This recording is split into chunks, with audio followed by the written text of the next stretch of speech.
एक वो समय भी था जब चेन्नई को मद्रास कहा जाता था और इस शहर में रहने वाले लोग उस समय ऑटो में बैठने से डरते थे क्योंकि मद्रास के सड़कों पर एक अनजाना ऑटो लोगों की मौत बनकर घूम रहा था। ऑटो शंकर एक ऐसा खतरनाक सीरियल किलर जिसकी आपराधिक मनोवृत्ति ने बहुत सारे बेगुनाहों को मौत की घाट उतार दिया। इस दुर्दांत अपराधी के सीरियल किलर बनने की कहानी भी अपराध के गहरे अंधकार भरे रास्ते से गुजरती है। शराब, सेक्स, खून जैसे घिनौने काम करने वाला ऑटो शंकर का असली नाम गौरी शंकर था। आखिर क्या थी गौरी शंकर के ऑटो शंकर बनने की कहानी? कोई मजबूरी थी या फिर किसी तरह की मानसिक समस्या? आज के वीडियो में जानेंगे हम हर एक सच को, लेकिन इसके लिए आपको वीडियो के आखिरी तक हमारा साथ निभाना पड़ेगा। ऑटो शंकर ने अपने अपराध के पूरे समय के दौरान 9 लड़कियों को अपना शिकार बनाया। वो लड़कियों को किडनैप करता था, फिर उनका रेप करता था और उसके बाद उन लड़कियों को अपने दोस्तों में बांट देता था। उसके दोस्त भी उस लड़की के साथ रेप करते थे। जब सभी का मन उस लड़की से भर जाता था तो ऑटो शंकर उस लड़की को जलाकर उसके अवशेष को बंगाल की खाड़ी में फेंक देता था। साल 1955 में तमिलनाडु के बेल्लोरी गाँव में गौरी शंकर का जन्म हुआ था।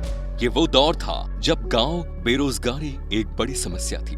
उस दौर में लोग गांव से चलकर शहर में आते थे, काम धंधा तलाश करते थे। गौरी शंकर भी इन्हीं लोगों में से एक था। मद्रास आया तो यहाँ के पेरियार नगर में एक कमरा लेकर रहने लगा। उसको फिल्म और पेंटिंग का शौक था। रोजी रोटी चलाने के लिए वो पेंटिंग करने लगा और पेंटिंग करने के दौरान ही उसने ऑटो चलाना भी सीख लिया। ये वो समय था जब मद्रास जैसा शहर भी काफी पिछड़ा हुआ था। तिरुवन्नमयूर, जो कि आज मद्रास का एक पॉश एरिया है, उस समय बहुत ही सुनसान इलाका हुआ करता था। तिरुवन्नमयूर से महाबलीपुरम का क्षेत्र इतना एकांत और शांत इलाका हुआ करता था कि कभी पुलिस भी यहाँ गश्त नहीं करती थी। ये पूरा क्षेत्र मछुआरों का क्षेत्र कहलाता था। ये क्षेत्र शराब का अवैध धंधा करने वालों के लिए एक सुरक्षित जगह हुआ करती थी। ऑटो चलाते चलाते गौरी शंकर शराब का अवैध धंधा भी करने लगा।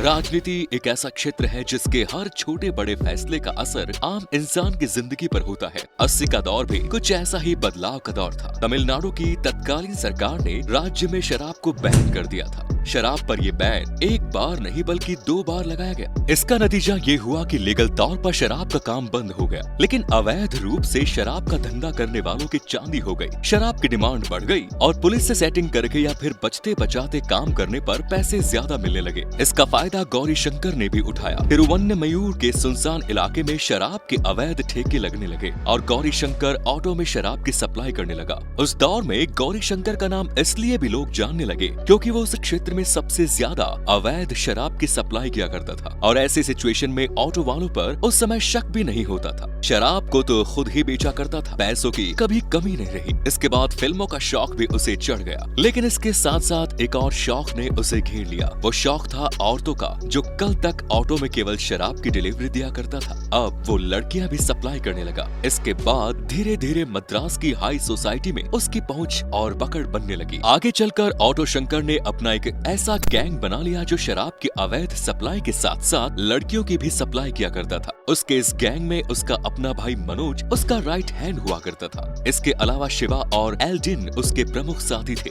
उसके गैंग में लगभग 10 लोग थे। पेरियार नगर में अब इस तरह का अवैध काम बड़े ही संगठित तरीके से चलने लगा। ऑटो शंकर और उसका गैंग पेरियार नगर की झुग्गियों में इस तरह के काम करने लगा। धीरे धीरे शासन प्रशासन भी उसकी इस हरकतों से तंग आने लगा। आगे चलकर इसका ये धंधा इतना ज्यादा बढ़ गया कि इसकी एक और ब्रांच मद्रास के साउथ एरिया में मौजूद एलबी रोड की एक लॉज में खोल दी गई। इस काम में उसका साथ कुछ पुलिस वाले भी दे रहे थे जो उसके साथ ही मिले हुए थे। इसके बाद गौरी शंकर को वहाँ के बड़े बड़े ऑफिसर और राजनेता भी जानने लगे।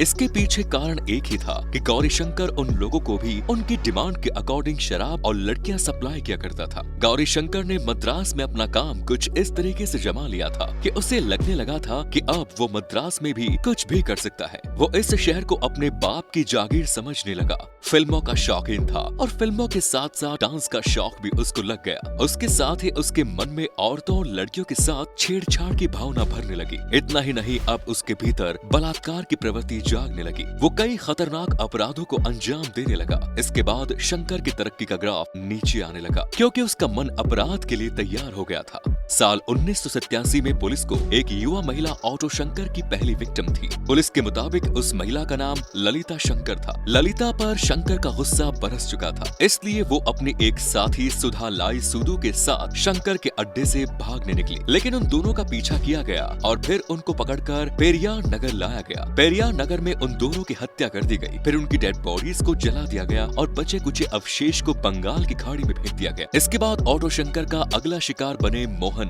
गोविंद और संपत। इन तीनों ने एलबी रोड लॉज से कुछ महिलाओं को ले जाने की कोशिश की। इनका झगड़ा ऑटो शंकर और उसकी गैंग से हुआ। इन तीनों की पीट कर हत्या कर दी गई। इनके 12 दिनों की डेड बॉडी को जला दिया गया और फिर उन्हें वहीं दफना भी दिया गया। इसके बाद ऑटो शंकर ने एक रवि नाम के लड़के की भी हत्या की। 24 दिसंबर 1987 को इंदिराजी रामचंद्रन का निधन हो गया। तमिलनाडु की राजनीति में उथल पुथल मच गई। जनवरी 1988 से 1989 के बीच राज्य में राजनीतिक संकट बना रहा। इस दौर में वहां पर राज्यपाल का शासन लग रहा है।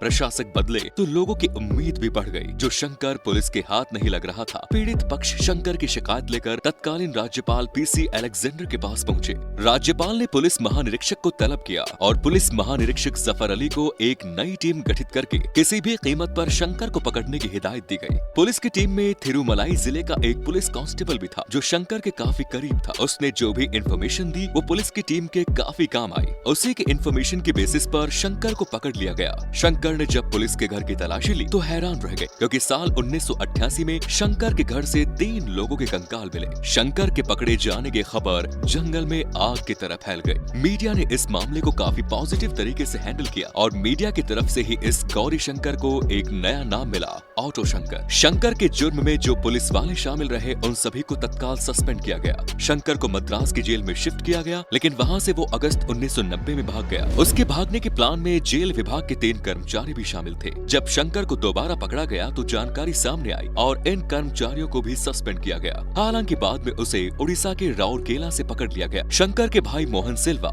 जेल एम्प्लॉय रहीम खान, कनन बलम को आपराधिक षड्यंत्र रचने के सिलसिले में 6 महीने की जेल की सजा सुनाई गई और शंकर के खिलाफ कोर्ट में ट्रायल शुरू किया गया। अपने ट्रायल के दौरान शंकर ने अपने बचाव में जो बात कही वो काफी हैरान करने वाली थी। उसका कहना था कि उसने जितने भी जुर्म किए उसका कारण फिल्में हैं। फिल्मों में अपराध करने की जो तरीके बताए जाते थे वो उनसे इंस्पायर हो जाता था और फिर उसके मन में भी अपराध करने की इच्छा पैदा होती थी। वो फिल्मों के सीन में इतना खो जाता था कि वो रियलिटी और पिक्चर में फर्क ही नहीं कर पाता था। हालांकि उस समय के पुलिस अधिकारी ने भी इस बात को एडमिट किया ये कि मानसिक समस्या है ये, जिसमें इंसान वर्चुअल और रियल वर्ल्ड के बीच का डिफरेंस भूल जाता है। लेकिन आगे चलकर शंकर ने जो खुलासे किए उसने तो पॉलिटिकल लॉबी में हड़कंप मचा दिया, क्योंकि शंकर ने कहा कि जितनी भी लड़कियों को उसने मारा है वो सभी राजनेताओं के लिए ही थी। हालांकि उसके इस बयान पर पता नहीं क्यों सिस्टम ने ध्यान नहीं दिया। ना किसी राजनेता का नाम सामने आया, ना किसी राजनेता पर केस चला। मामले को शंकर तक ही सीमित करके उसे सजा देने तक ही रखा गया। शंकर को लता शंकर, सुधा, मोहन, गोविंद, संपत समेत कुल 6 लोगों की हत्या के लिए दोषी माना गया। इसके बाद शंकर, शिवा और एल्डिन को मृत्यु दंड दिया गया। बाकी आरोपियों को आजीवन कारावास की सजा सुनाई गई। 27 अप्रैल 1995 को तालीम सेंट्रल जेल में शंकर को फांसी दे दी गई। तो ये थी साइको किलर ऑटो शंकर की कहानी। इस पर आपकी क्या राय है कमेंट्स में जरूर बताएं। धन्यवाद।